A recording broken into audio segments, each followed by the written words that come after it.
the piece you might be missing as you try to build new things and all your effort for making change might actually be deliberately blowing things up. Hey, it's Andrew, and this is Safety on Tap. Since you're listening in, you must be a leader wanting to grow yourself and drastically improve health and safety along the way. Welcome to you. You're in the right place. If this is your first time listening in, thanks for joining us, and well done for trying something different to improve. And of course, welcome back to all of you wonderful regular listeners. Closing time. Open all the doors and let you out into the world. The song Closing Time by Semisonic is one of those classic tunes of my transition into adulthood. Closing time. One last call for alcohol, so finish your whiskey or beer. Closing time. You don't have to go home, but you can't stay here. After it was released in 1998, it was pretty common that this song was the very last song played in the bar or the pub before the lights got turned back on and everyone had to leave. So gather up your jackets, move into the exits. I hope you have found your friend. Closing time. Every new beginning comes from some other beginning. It turns out that this anthem of the very late night party people had nothing to do with going out and drinking or even going home. The whole song is a metaphor for the birth of a child. Lead singer Dan Wilson was soon to become a father as he was writing this song, and the literal meaning of the last song in their set, in fact, came to be a much deeper insight into the realities of getting bounced from the womb into the world. Dan's actually got a YouTube clip where he sings the song line by line and actually explains this very patiently to people, which is absolutely fascinating. I'll put a link to that in the show notes. Not long ago, I kind of started a messy conversation with my wife. It wasn't a fight, but it was kind of pretty affronting. You might not know that we have 6 kids. We're amazingly blessed in many ways, despite all the usual hullabaloo of having kids of any age, really. And we believe that routines and habits are important for kids, not to be strict or inflexible, but to kind of have a level of predictability and expectation and come for them. One of those routines is that at bedtime, apart from the usual teeth brushing and book reading, we turn out the light and sing them a bedtime song. And it's evolved to be pretty eclectic. We have Dutch traditional songs from my heritage, and there's flavor of the month kind of things like Thomas the Tank Engine. There's seasonal ones like Away in a Manger, which one of my daughters decided that she liked one Christmas, and we have sung every single night since then 3 years ago. Even sometimes throw in Billy Joel or the Beatles every now and again. And the thing that I said to Beth is that it's guaranteed that one of these times that we sing to this particular child will be the last time. And we will not know that at the time. Beck wasn't super impressed by my insight here, her maternal instinct kicking in and not liking that idea. It was pretty confronting and a little bit sad, but it contains a silver lining, a deep truth about what it means for us to grow and change. It's been said that one of the problems we face in our social society is the decline of rites of passage. Now, I won't get into the multitude of reasons that I think might be contributing to this, but there's a lot that we can learn from ancient and even more recent rite of passage. Many tribal cultures use isolation and survival as a rite of passage. These necessitate a kind of a practical and emotional resilience where an individual gets removed from the tribe, usually in a remote area, and they have to survive and make their way back, that kind of thing. You kind of need to be your own person in this experience and not rely on the help or the comfort of a parent or a sibling or a friend. Catholic marriage includes a part of the ceremony where a single candle representing the union of two people is lit from the two flames of the baptismal candles held by each of the couple, which was used in their own individual rite of passage when they were baptized as very young people. In the military, there are heaps of rites of passage. For example, new trainees effectively have no rank. So the assignment of rank at graduation in the form of patches or badges that you wear signifies that those people are now one of us. And importantly, really importantly, no longer a civilian. Even criminals have rites of passage with various blooding rites, which are designed to test and confront people, but equally to separate person that they are after committing the blooding from the person that they were before him.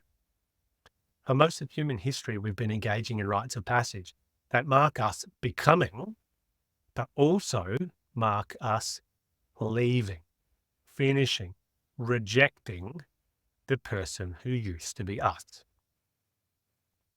Every new beginning comes from some other beginning. Yeah.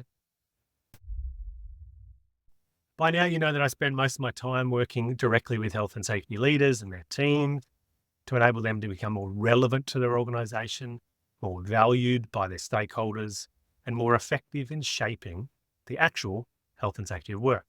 So the word growth has become synonymous with my work. I mean, for 200 and something episodes, you've heard me say the words, "This is safety on tap," for leaders who want to grow themselves and drastically improve health and safety along the way. Now, with the amount of exposure that I have to the messy realities of the day-to-day work of people like you, I've also gained a phenomenal insight into the evolution of practice, how practice changes, how people grow in individuals and in teams. Health and safety as a professional category of work is fundamentally based on change. There's change we need to dance with, which happens in the world around us, and there's change that we are seeking to make, to generate ourselves. These are very different but related things. To not enable change makes us ineffective, and to fail to dance with the change that happens around us makes us irrelevant. Hey, it's Andrew with a quick reflection about performance. No one wakes up in the morning thinking, I wish I had a coach for work. So it's pretty normal that coaching isn't a concept that's on your mind. What I do know is from working with hundreds of health and safety professionals, what's more likely to be in your mind are the frustrations you might be feeling about making change, or the doubts you have about your ability to step up, or concerns you have about the capability of your team to better service the needs of your organization. Or maybe you're excited but unsure about your new promotion, that expanded responsibility, or how in the heck you'll develop and deliver that new health and safety strategy. These are the everyday things in the game of health and safety practice. Some good, some not so good.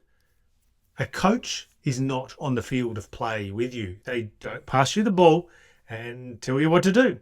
A coach helps you be ready for the game, to prepare a plan, to develop the skills or the capabilities for the next challenge, and support you through the losses as well as the wins. Coaching is not evaluated on your participation or the time spent. Coaching is only evaluated on its outcomes for you, and they can be pretty awesome. Coaching is one of the most effective forms of professional development I've ever seen. I have a long list of stories and people who I can put you in touch with to tell you exactly how they've benefited from coaching with me. And it's a pretty smart investment in valuable resources for you and your team. If you want to explore how coaching might help accelerate you and your team's success, visit www.safetyontap.com/curious. And the greatest irony of this truth, and I'll call it a truth because I'm prepared to support it with evidence, is that we engage with change almost as if by accident, as opposed to engaging with it with intent. We don't learn about change in our formal education. We rarely engage with approaches to change in our ongoing professional development. We don't talk enough about change deliberately. We certainly don't plan for it. And I've asked hundreds of people questions at the event that I speak at. And I can say confidently that almost none of us, statistically speaking, can actually articulate how we go about enabling change or even responding to change. That's one of the reasons why my one-on-one and my group coaching work focuses so much on change. And one important part that most people miss is that in order to try something new or build something or spend more time doing something, we have to destroy or reject or leave behind other things. Closing time. You don't have to go home, but you can't stay here. As health and safety professionals, the mountain of things that we refuse to leave behind, refuse to reject or to destroy, is huge. We're often stuck on doing things in ways that were invented 10 or 50 or 100 years ago.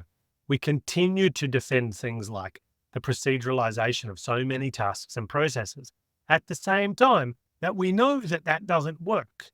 It doesn't reflect reality and can't possibly achieve the objective we continue to say that they have, which is to standardize work, to define risks and controls, and to teach people using the process about those things.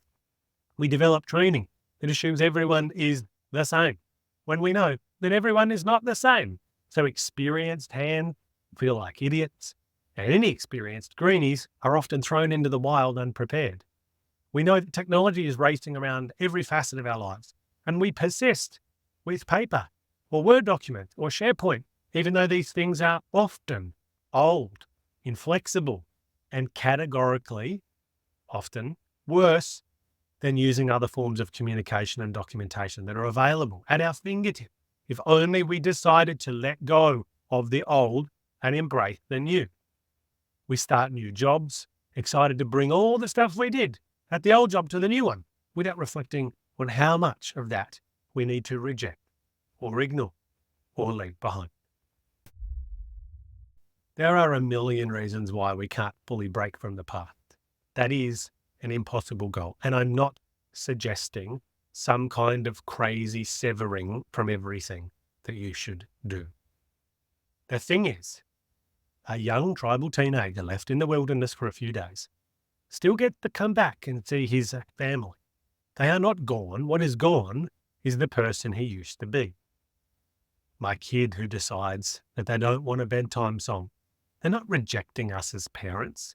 They're making a decision to grow into a different kind of person, one who has appreciated bedtime songs since birth, but who won't have one tomorrow.